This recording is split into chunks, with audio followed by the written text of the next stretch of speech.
Welcome to the deep dive. So today we're diving into something of a paradox. We're looking at Ghana, a nation that for many is, the symbol of African independence, the vanguard, since 1957. Right. The first.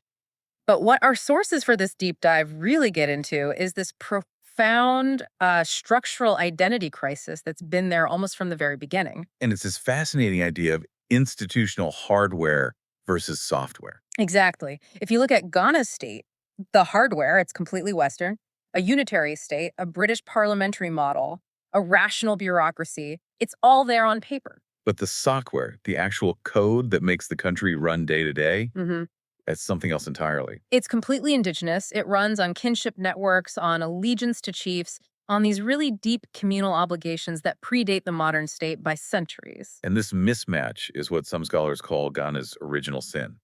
The state wasn't integrated with what was already there. It was just dropped on top. Just superimposed. Okay. And this is where we get the core concept for today, the two publics. Okay, so let's break that down. What are these two publics? Well, first you have the civic public. That's the formal state. The ministries, the courts, parliament.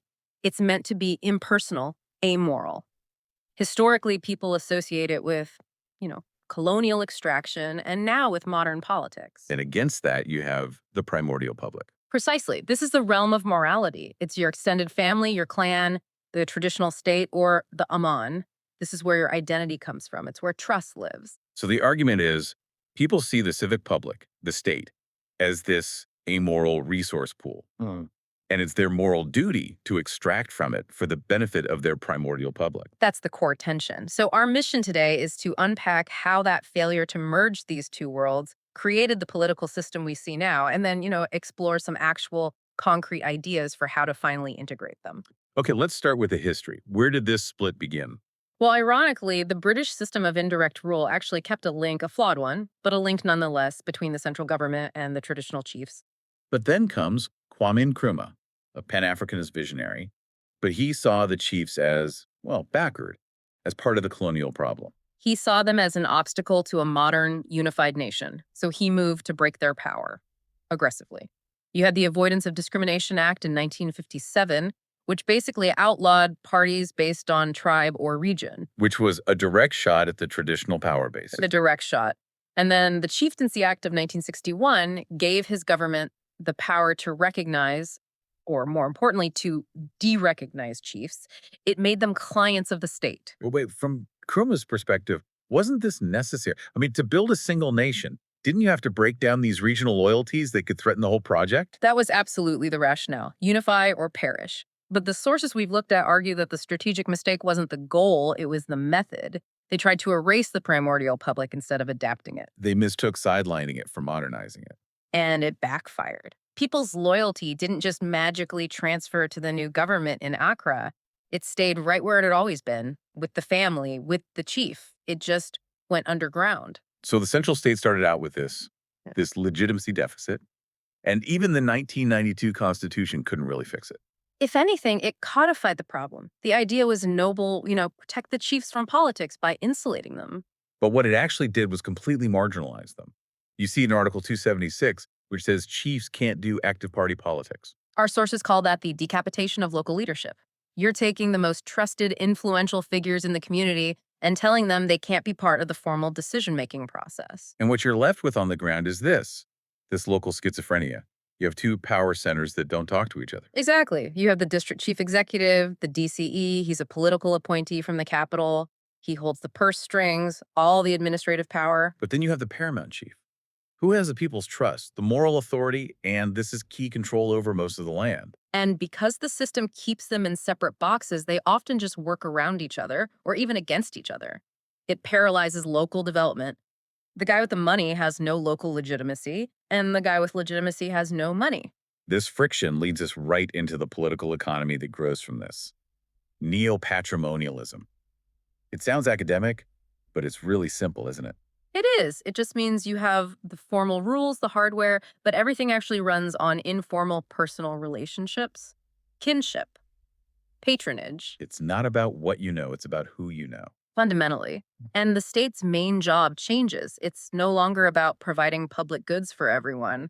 Our sources call it the transfer pump. A transfer pump. So its main function is just to suck in resources Taxes, foreign aid, loans, whatever. and pump them back out to specific client networks to keep them loyal. Right. And we have to be clear, this isn't always the kind of cynical corruption you might imagine. It's often driven by a very powerful cultural obligation. The big man obligation. Yes. If you become a successful politician, your primordial public, your family, your village, has a moral expectation. You must share the wealth. You must bring resources back home. And if you don't, if you follow the impartial bureaucratic rules of the civic public, You're seen as wicked, as a failure.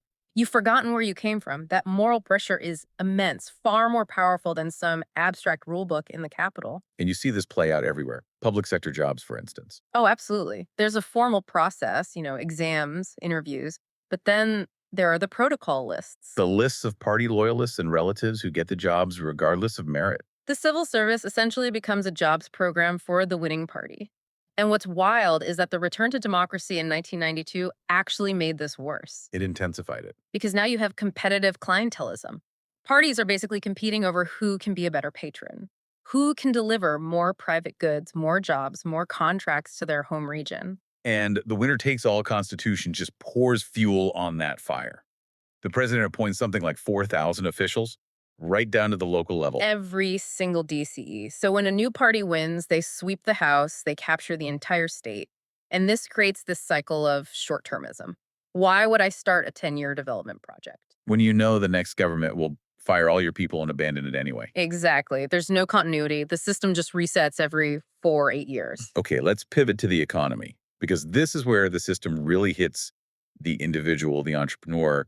The Western business model it crashes headfirst into the reality of the family-owned business. And the biggest roadblock, the one thing that comes up again and again in the sources, is the black tax.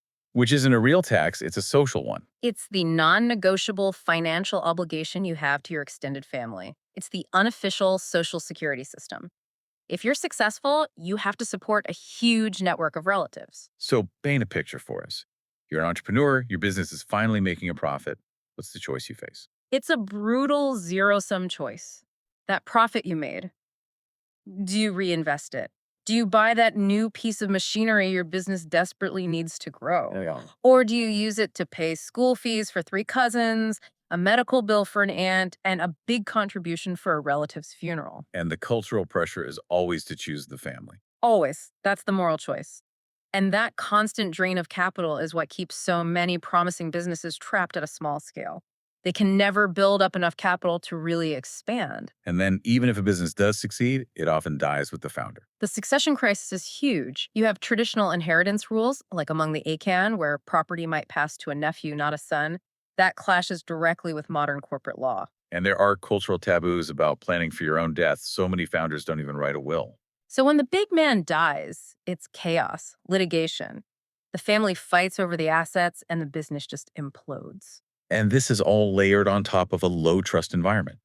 You hire your brother, not because he's competent, but because you can't trust an outsider. But then you can't fire him when he's incompetent. Right, you cannot sack your brother. It's a social welfare system, not a profit-maximizing enterprise. All of this whole institutional void, it comes to a head with the biggest economic problem of all. Land, which our sources call dead capital. Dead capital. 80% of the land in Ghana is under customary tenure, held by chiefs and families, and the boundaries are oral, from the big tree to the stream. That sounds like a recipe for disaster. It is. The sources estimate that land insecurity and the endless litigation cost the economy something like 30% of its potential GDP every year. 30%. That's unbelievable. Yeah. And it leads to the problem of multiple sales of the same plot of land. And because the state courts are slow and can't enforce their rulings, it gives rise to land guards, private militias hired to enforce claims with violence. It's literal anarchy over the country's most valuable asset. And you can draw a straight line from this governance failure to the environmental crisis of illegal mining or Galamsey. It's a perfect symptom of the two publics at war. The Constitution says all the minerals under the ground belong to the president and the civic state. But the land on the surface belongs to the chief, the primordial public. So the state in Accra gives a mining license to a big company, often without even consulting the chief who actually controls the area. The chief is powerless to stop them, but also has no incentive to cooperate. Exactly. He's been stripped of his old enforcement powers. So what happens? Sometimes, to get some revenue for his people, he'll collude with illegal miners, creating this massive environmental catastrophe that you can now see from space. It's a total system failure. So this all feels pretty bleak. The foundation seems broken. How do you possibly fix it? Well, the sources are clear. You have to stop trying to suppress the traditional system. You have to adapt it. You have to build hybrids. And there's an existing, though flawed, hybrid in the cocoa sector. Right. You have the state monopoly buyer, Cocoa Bod, but all the farming is done by small family owned farms. The bridge between them is a local guy, the purchasing clerk, or PC. He's the local big man, Maybe. provides credit, he solves disputes. He solves the trust problem, but he also often exploits the farmers, manipulating the scales. It's a necessary but imperfect, informal solution. The state needs to start seeing the chiefs and farmers as partners, not subjects. So let's look at what's worked elsewhere. Botswana seems to be the gold standard here. Botswana integrated its traditional leaders from day one. They have a House of Chiefs, the Notlo Yadagosi, and it's not just for show, it has real legislative power, especially on issues of land and culture. The lesson for Ghana seems so obvious. You could transform the ceremonial council of state into a real Senate of Chiefs. Give them actual power to review legislation that affects their people. You'd be bringing the primordial public right into the engine room of the civic public. Okay, what about Somaliland? A different model. Their upper house of parliament, the Guti, is made up of traditional elders, and their job is security and dispute resolution. Which directly addresses Ghana's land litigation nightmare. It does. Imagine if Ghana's National House of Chiefs had binding legal power to settle land and chieftaincy disputes. You'd take those culturally charged cases out of the secular courts that lack the legitimacy to solve them anyway. And then there's Rwanda. They've adapted a cultural practice called imihigo. Yes, it's a pre-colonial tradition of making a public vow. They've turned it into modern performance contracts for public officials. So you could have a district imihigo in Ghana. The DCE, the political appointee, doesn't just report to the president in Accra. He signs a public performance contract with the local traditional council. And you're now using the cultural tools of honor and shame to create local accountability. It's brilliant. And we don't even need to look abroad, right? There's a model right inside Ghana. The Juaban area. The chief there, Nana Otuo Sirbo II, basically acts like a CEO for his traditional state.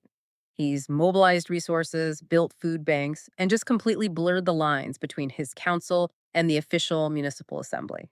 He used his traditional authority to get modern results. So how do you scale that? You give them a budget. You legally require that a percentage of the central government funds sent to the districts, the DACF, goes directly to the traditional councils. Give them the resources to match their influence, and you might just break the deadlock.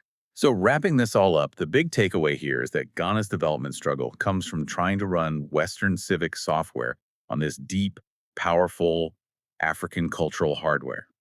The goal has to shift from ignoring culture to working within it. The action plan has to be bold. First, that constitutional reform, a Senate of Chiefs, and actual voting power for chiefs in the district assemblies. Second, do something about the black tax. Formalize it. If the Ghana Revenue Authority gave tax rebates to people paying school fees or health insurance for their extended family, you'd turn a private burden into a public good. And for the land crisis, a universal leasehold system. The chiefs and families keep the ultimate ownership that satisfies the primordial public. But the state steps in to register and guarantee long-term, bankable leases. That satisfies the civic public's need for security. It takes a lot of political courage to admit the current model is broken. So here's the final thought for you to chew on. Given that Ghana's formal institutions were built on a foundation of impersonal trust that just doesn't exist in the culture, what if success isn't about becoming more Western? What if successfully fusing its cultural foundation with modern governance could be the blueprint for the rest of the continent, proving that modernity doesn't have to mean erasing your identity?